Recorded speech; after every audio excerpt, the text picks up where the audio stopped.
வணக்கம் ரசிக பெருமக்களே. இன்றைக்கி நம்ம பார்க்க போகிற சேனலின் பெயர் ஒட்டையன் விலாஸ். இந்த சேனலை பற்றி தான் நம்ம பார்க்க போகிறோம். இந்த சேனல் ஒரு மலையாள சேனல். அவங்க நம்ம யூடியூப்பில் என்னென்ன பாடல்கள் போட்டிருக்காங்க அப்படிங்கிறத நம்ம பார்க்க போகிறோம். சிலு சிலு என்று காற்று ஒன்று அப்படிங்கிறது ஒரு பாடல் போட்டிருக்காங்க.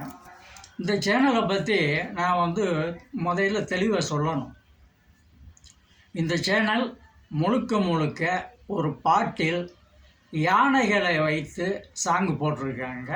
அது நல்லா இருக்குது. அது எப்படி போட்டிருக்காங்க அப்படின்னா, ஒரு யானை நாய்க்குட்டிகள் படுத்துருக்கு.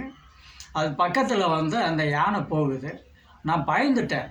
அந்த பாடல்கள்லே அந்த யானை போகுது.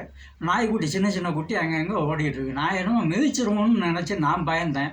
ஆனால் அந்த யானை ரொம்ப அறிவுள்ள யானை.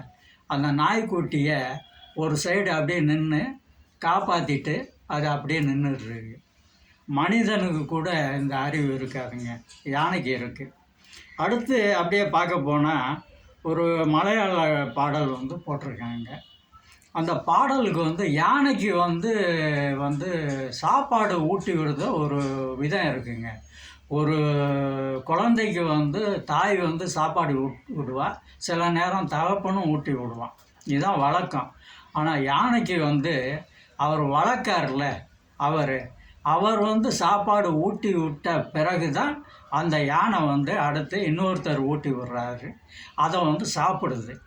இதை நீங்கள் புரிஞ்சுக்கோங்க. ஒருத்தர் ஊட்டி விடுதாரு, அது சாப்பிட்டா பிறகு அந்த யானை வேற ஒரு பாகனிடம் சாப்பிடுது. இது யாருமே இந்த விஷயத்தை புரிஞ்சுக்கல. அந்த சேனலை பார்த்தீங்கன்னா உங்களுக்கு பல விஷயங்கள், நல்ல விஷயங்கள், கருத்தான சில விஷயங்கள் யானை மூலிமா அவங்க சொல்லியிருக்காங்க. அது நம்மளுக்கு தெரியாத விஷயம். நீங்கள் பார்த்தீங்கன்னா தெரிஞ்சுக்கிடுவீங்க. அடுத்து பார்த்தா காட்டு செண்பக தோட்டம் அப்படிங்கிற ஒரு மலையாள பாடல் போட்டிருக்காங்க. அது 2 ஆணைகள் ஆடுது. 2 ஆணைகள் ஆடிக்கிட்டு இருக்கு. இந்த காலத்தில் மனுஷனே பாட்டு போட்டால் ஆட மாட்டேங்கான்.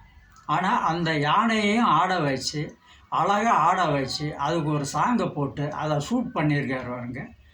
அவருக்கு உண்மையிலே நான் வாழ்த்து சொல்லிக்கிறேன்.